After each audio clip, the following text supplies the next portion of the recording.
ప్రపంచ ప్రఖ్యాతిగాంచిన గూగుల్ సంస్థ వైజాగ్లో స్థాపించే వెనుక మంత్రి నారా లోకేష్ బాబు నిరంతర కృషి ఉందని రాష్ట్ర యాదవ్ కార్పొరేషన్ చైర్మన్ నరసింహ యాదవ్ తెలిపారు. తిరుపతి ప్రెస్ క్లబ్లో మంగళవారం ఏర్పాటు చేసిన విలేకరుల సమావేశంలో నరసింహ యాదవ్ మాట్లాడారు. గూగుల్ సంస్థ వైజాగ్లో నెలకొల్పడం వల్ల నిరుద్యోగ యువతకు ఉద్యోగ అవకాశాలు మెండుగా వస్తాయన్నారు. మంత్రి నారా లోకేష్ బాబు యువకాలం పాదయాత్రలో రాష్ట్ర ప్రజలకు యువతకి ఇచ్చిన హామీలను నెరవేర్చిన ఘనత సీఎం నారా చంద్రబాబు నాయుడికి, మంత్రి నారా లోకేష్ బాబుకి దక్కుతుందన్నారు. సూపర్ 6 పథకాలు సూపర్ హిట్ అయిన విషయాన్ని గుర్తు చేశారు. అమరావతి రాజధాని నిర్మాణం అంచెలంచెలుగా జరుగుతోందని, మాజీ సీఎం వైఎస్ జగన్మోహన్ రెడ్డి అహంకారానికి అమరావతి నిర్వీర్యమైందని బాధపడ్డారు. ప్రధానమంత్రి నరేంద్ర మోడీ ఇంటికి వెళ్లి ఆంధ్రప్రదేశ్ అభివృద్ధిపై చంద్రబాబు, లోకేష్ చర్చించడం అభినందనీయమన్నారు. దేశంలో జీఎస్టీ తగ్గడం వల్ల నిత్యావసర వస్తువుల ధరలు తగ్గాయని, ఆ ఘనత సీఎం చంద్రబాబుకి దక్కుతుందన్నారు. మంత్రి నారా లోకేష్ చదువుతో రాష్ట్రంలో నిరుద్యోగ యువతకు 16,000 ఉపాధ్యాయ ఉద్యోగాలను ఇచ్చిన ఘనత లోకేష్కి దక్కిందన్నారు. కూటమి ఆదేశాల మేరకు శ్రీనివాస్ మంగాపురం నుంచి శ్రీకాళహస్తి వరకు స్వర్ణముఖ్య నది పరివాహ ప్రాంతాన్ని సుందర ప్రాంతంగా తీర్చిదిద్దాలని అనుకోవడం రాష్ట్ర అభివృద్ధిలో భాగమన్నారు.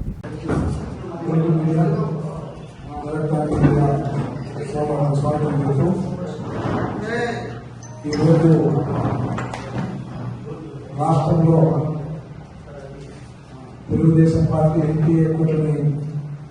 అధికారంలోకి వచ్చిన తర్వాత ఏదైతే సూపర్ 6 పథకాలని సూపర్ హిట్ చేసి ఏ విధంగా ప్రజలకు అందించారో ముఖ్యమంత్రి శ్రీ నారా చంద్రబాబు నాయుడు గారు చూసాం. అదేవిధంగా ఈ రాష్ట్రంలో ఎన్నికల ముందు ఏవైతే హామీలు ఇచ్చామో ఎన్డీఏ కూటమి వాటన్నింటినీ కూడా పరిష్కరించే దిశగా ఈ 15 మాసాల పరిపాలనలో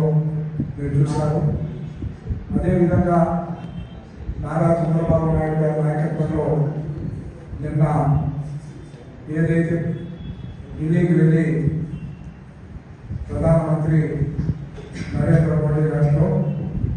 అటు చంద్రబాబు నాయుడు గారు, నారా లోకేష్ గారు కూడా నిన్న వెళ్ళి రాష్ట్ర అభివృద్ధి కోసం, రాష్ట్ర యొక్క సంక్షేమ పథకాలు అయితే కానీ ఏదైతే అనేక ప్రాజెక్టుల సాధన కోసం ప్రతి నెల మీరు చూస్తా ఉన్నారు. ఏ విధంగా కేంద్రం నుంచి అనేక సంస్థల్ని తీసుకురావడమే కాకుండా అనేక విధాలుగా కూడా రాష్ట్రాన్ని ముందుకు తీసుకెళ్లడంలో ప్రధానమంత్రి నరేంద్ర మోడీ గారి యొక్క సహాయ సహకారాలు తీసుకుని, అదేవిధంగా ఏదైతే ఈ రాష్ట్రంలో ఈరోజు జరిగిన గూగుల్ దీనికి సంబంధించి మనం ఒకసారి చూస్తే ఈరోజు విశాఖపట్నంలో కేంద్ర మంత్రులు, అదేవిధంగా చంద్రబాబు నాయుడు గారు, నారా లోకేష్ గారి శ్రమ ఫలితమే ఈరోజు ఎక్కడ ప్రపంచ స్థాయి గూగుల్ సంస్థ ఇక్కడ దీనికి సంబంధించి కూడా యంగెస్ట్ స్టేట్గా ఉన్న నవ్యాంధ్రప్రదేశ్ ఈరోజు హైయెస్ట్ ఇన్వెస్ట్మెంట్ స్టేట్గా నిలిచే విధంగా కూడా నిర్ణయాలు తీసుకొని ఆ ప్రాజెక్టులన్నీ కూడా ఈ రాష్ట్రంలో వచ్చే విధంగా కూడా చేస్తున్న చరిత్ర మనం చూసాం. దీంట్లో ముఖ్యంగా కూడా చూస్తే యువతకు ఉపాధి కల్పించాలనే ధ్యేయంతో సుమారు 2 లక్షల ఉద్యోగాలు పైచిలకు ఈ రాష్ట్రంలో ఏదైతే హామీ ఇచ్చారో నారా లోకేష్ గారు యువగల పాదయాత్రలు, వాటన్నిటి ద్వారా ఈరోజు ఇవన్నీ ఈ ప్రాజెక్టు వల్ల యువతకు అనేక విధాలుగా కూడా ఈ గూగుల్ సంస్థ ప్రపంచ స్థాయికి సంబంధించి చూస్తే కనెక్టివిటీ ఏదైతే ఈరోజు మనం దీనికి సంబంధించి స్టోరేజ్ పాయింటే కాకుండా ప్రపంచంతో కనెక్టివిటీ ఉండే విధంగా ఈరోజు ఈ సంస్థని ఒప్పందం కుదుర్చుకోవడం అంటే దూరదృష్టి, అనుభవం ఉన్న నాయకుడి పరిపాలన ఏ విధంగా ఉంటుందో ఈరోజు భారతదేశంలో కూడా అందరూ కూడా మళ్ళీ ఆంధ్రప్రదేశ్ వైపు చూసే విధంగా నిర్ణయాలు తీసుకొని ముందుకు వెళ్ళడం ఈరోజు మనం చూస్తాం. అదేవిధంగా ఈరోజు చూస్తే అనేక విధాలుగా కూడా స్టేట్లో ఏదైతే అమరావతి నిర్మాణంలో మన పోయి మేము చూస్తే ఆ యొక్క ఏవైతే గతంలో అర్ధాంతరంగా ఆగిపోయిన ప్రాజెక్టులు ఏవైతే ఉన్నాయో జగన్మోహన్ రెడ్డి అనుభవ రాహిత్యం అంటామా, అహంకారపూరితమైన పరిపాలన అంటామా, వాటన్నిటికి కూడా పరాకాష్ట ఏదైతే మన యొక్క అమరావతిని చూస్తే అన్ని కూడా పనులన్నీ కూడా ఆఫ్ చేసి ఏ విధంగా 3 రాజధానుల పేరుతో ఆ రోజు ఆయన పరిపాలన సాగించడం మనం చూసాం. వాటన్నిటిని కూడా దృష్టి పెట్టి ఏదైతే వ్యవస్థలన్నింటినీ కూడా నిర్వీర్యం చేసి వ్యవస్థలన్నింటినీ కూడా ఏ విధంగా నాశనం చేశాడో రాక్షస మనస్తత్వం జగన్మోహన్ రెడ్డి పరిపాలన చూసాం. ఈరోజు నిన్న కూడా ఏపీ ఆంధ్రప్రదేశ్ డిఆర్డీఏ దీనికి సంబంధించిన పరిపాలనా భవనాన్ని శ్రీ నారా చంద్రబాబు నాయుడు చెప్పినట్టుగా కూడా నేను ప్రారంభించుకోవడం జరిగింది. అక్కడున్న రైతాంగం మొత్తం కూడా ఏదైతే అమరావతి నిర్మాణానికి సంబంధించి భూములు ఇచ్చిన వాళ్ళందరూ కూడా వాళ్ళ ముఖాల్లో చూస్తే ఆనందం వ్యక్తపరిచే విధంగా వాళ్ళందరూ కూడా ఆ యొక్క సమావేశంలో పాల్గొన్న తీరు మనం చూసాం. ఈ విధంగా ఆ రాష్ట్ర అభివృద్ధి కోసం ఆహర్నిశలు కష్టపడి పనిచేస్తున్న ముఖ్యమంత్రి నారా చంద్రబాబు నాయుడు గారు కావచ్చు, నారా లోకేష్ గారు కావచ్చు, అదే ఉప ముఖ్యమంత్రిగా పవన్ కళ్యాణ్ గారు కావచ్చు, ఈ రోజు ఏ విధంగా ముందుకెళ్తూ రాష్ట్ర అభివృద్ధి ప్రధాన ధ్యేయంగా, అదేవిధంగా రాష్ట్రంలో అనేక పారిశ్రామిక రంగాన్ని ఒక పక్క అభివృద్ధి చేయడమే కాకుండా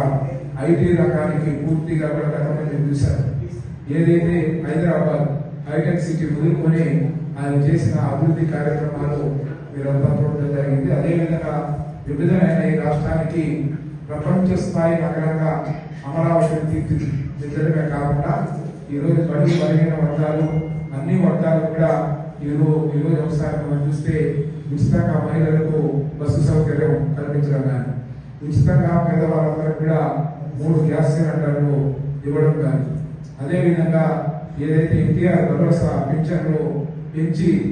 దేశంలో ఎక్కడ లేని విధంగా కూడా 4,000, 10,000, 15,000 చొప్పున ఈరోజు ఎన్టీఆర్ పింఛన్ ఇస్తూ ఉండడమే కాకుండా ఏదైతే కొత్తగా కూడా వితంతు పింఛన్ని ఎవరైతే ఇబ్బంది పడ్డారో వాళ్ళందరూ కూడా ఇది తీసుకురావడమే కాకుండా ఈరోజు రాష్ట్రంలో ప్రధానమైన పట్టణాలన్నీ కూడా విశాఖలో, అదేవిధంగా రాయలసీమకు సంబంధించి కానీ, ఉత్తరాంధ్ర కోస్తాల్లో కానీ ఈ మరి అన్ని ప్రాంతాల సమగ్ర అభివృద్ధి ధ్యేయంగా ఈరోజు పనిచేస్తున్న అనుభవం కలిగిన నాయకుల చేతిలో పరిపాలన ఉంటే ఏ విధంగా కొనసాగుతాయో అభివృద్ధి కార్యక్రమాలు కానీ, సంక్షేమ కార్యక్రమాలు కానీ ఈ 15 మాసాల సందర్భ పరిపాలనలో పూర్తిగా కూడా ప్రజలు ఈరోజు రామరాజ్యాన్ని కల్పించే విధంగా ఈరోజు ప్రజా పరిపాలన కొనసాగుతుంది అని ప్రతి ఇంటింటికి కూడా మీరు చూస్తే రేపు 16వ తేదీ భారత ప్రధానమంత్రి కర్నూలు పర్యటన, ఏదైతే జిఎస్టీకి సంబంధించి ఏదైతే ఉగాది ఏదైతే మన జరిగిన మన యొక్క దసరా ఉత్సవాలు ప్రారంభమైన నాటి నుంచి దీపావళి వరకు కూడా ఈ రాష్ట్రంలో జిఎస్టీ తగ్గింపు, దేశంలో జిఎస్టీ తగ్గింపు వల్ల ఏ విధంగా ప్రజలకు లబ్ధి చేకూరిందో ప్రతి ఇంటింటికి వెళ్ళి కూడా తెలుగుదేశం పార్టీ కానీ, బీజేపీ కానీ, అటు జనసేన కానీ 3 పార్టీలు కూడా ఇంటింటికి వెళ్ళి ఎంత జిఎస్టీ వల్ల ఎంత ఆదాయాలు ప్రజలకు మిగులుతుంది, ఏ విధంగా సేవ అవుతుంది అనేది కూడా ప్రతి ఇంటికి కూడా నిత్యావసర సరుకులు కానీ, అదేవిధంగా ఏదైతే మెడికల్ దీనికి సంబంధించి 0% టాక్సేషన్ కానీ, రైతులకు సంబంధించి ఏ విధంగా ఆ పరికరాలు కానీ, కొనుగోలు కానీ ఈ విధంగా చెప్పుకుంటూ పోతే పేదల సంక్షేమం, పేదలందరూ కూడా నిరుపేదలకు కానీ, మధ్యతరగతి ప్రజలకు కానీ అందరూ కూడా ఊరట కలిగించే విధంగా ఈరోజు జిఎస్టీ ఏ విధంగా ఉత్సవాలు నిర్వహించుకుంటూ ఉన్నామని కూడా ఈ సందర్భంగా కూడా గుర్తు చేస్తూ ప్రజలందరి యొక్క అభిప్రాయం ఈ యొక్క ప్రభుత్వం ముఖ్యంగా మనం చూస్తే 16,000 మందిని ఈ రాష్ట్రంలో నూతనంగా కూడా ఏ విధంగా టీచర్ పోస్ట్ విక్రయం చేసి నారా లోకేష్ గారు ఏ విధంగా ఇచ్చిన మాట నిలబెడుతున్నారో మనం చూసాం. ఈ విధంగా చూస్తూ కూడా అన్ని రంగాల్లో కూడా సమగ్ర రాష్ట్ర అభివృద్ధి ధ్యేయంగా పనిచేస్తున్న ఎన్డీఏ కూటమిని ప్రజలందరూ కూడా ఆశీర్వదిస్తా ఉన్నారని కూడా ఈ సందర్భంగా తెలియజేయడమే కాకుండా మన ప్రాంత అభివృద్ధికి ముఖ్యంగా తిరుపతి ఏదైతే సెట్టుపల్లి భూములకు సంబంధించి కూడా మనం ఒకసారి చూస్తే దాన్ని కూడా అభివృద్ధి పదంలో ఉండే దిశగా ఈరోజు ప్రభుత్వం కూడా మున్సిపాలిటీ నగరపాలక సంస్థ నుంచి ల్యాండ్స్ అన్ని కూడా తిరుపతి అర్బన్ డెవలప్మెంట్ అథారిటీకి దాన్ని బదిలీ చేయడం, అదేవిధంగా తిరుపతి అర్బన్ డెవలప్మెంట్ అథారిటీలో కూడా ఏదైతే మాస్టర్ ప్లాన్ గతంలో పురాచేతనప్పుడు ఏదైతే ఇంప్లిమెంట్ చేశామో ఈ యొక్క ప్రస్తుత పురాచేతనగా ఉన్న నారా దివాకర్ రెడ్డి గారు కూడా ప్రెస్ మీట్ పెట్టి చెప్పడం జరిగింది. ఏదైతే స్వర్ణముఖికి సంబంధించి శ్రీనివాస మంగాపురం నుంచి కాళాస్తి వరకు మాస్టర్ ప్లాన్లో రివర్ ఫ్రంట్ రోడ్ని ఏ విధంగా చూపించామో ఇతర రాష్ట్రాల్లో నదీ పరివాహక ప్రాంతాల్లో ఉండే విధంగా ఆ యొక్క ప్రాంతాన్ని టెంపుల్ సిటీస్ ఒక 3-4 చోట్ల ఈ యొక్క అర్బన్ నెట్వర్క్ డెవలప్ చేసే విధంగా కూడా తిరుపతి అర్బన్ డెవలప్మెంట్ అథారిటీ కూడా నిర్ణయాలు తీసుకొని ముందుకు పోవడమే కాకుండా ప్రభుత్వ పరంగా కూడా తుడాకి సహకరించే విధంగా కూడా వీటన్నిటిపైన కూడా నిర్ణయాలు చేయడం, ఆ విధంగా తిరుపతిని కూడా ఎన్నడూ లేని విధంగా కూడా ఒక ప్రత్యేక దృష్టితో కూడా ముందుకు తీసుకురావడానికి కృషి చేయడం జరుగుతుందని కూడా ఈ సందర్భంగా కూడా తెలియజేస్తాను.